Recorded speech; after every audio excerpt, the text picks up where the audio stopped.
It's Tuesday morning part 2 video நார்த்தங்காய் ஊறுகாய் எப்படி போட்டேன் அப்படின்னு சொல்லி இந்த வீடியோவில் காமிச்சிருக்கேன்.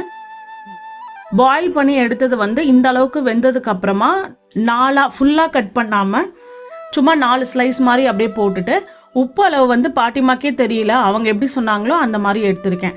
நம்மளோட 5 விரலும் சேர்ந்து அள்ளுற மாதிரி எடுத்து கூடவே கட்டை விரலும் சேர்த்து அள்ளி எடுத்து ஒரு சைடு ஃபஸ்ட்டு ஓப்பன் பண்ணி வச்சுட்டு அதுக்கப்புறமா மறுபடியும் இன்னொரு சைடு ஓப்பன் பண்ணி வைக்கணும்.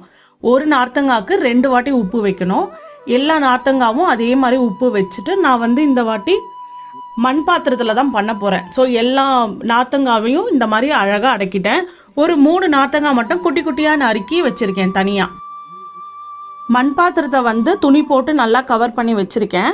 இன்றைக்கி ஒரு நாள் ஃபுல்லாக வீட்டில் இருக்கட்டும். நெக்ஸ்ட் டேலேருந்து மாடியில் கொண்டு போய் வச்சுருவோம். நல்லா காய வச்சு எடுத்துடணும். டெய்லி 2 முறை குலுக்கி விடணும்.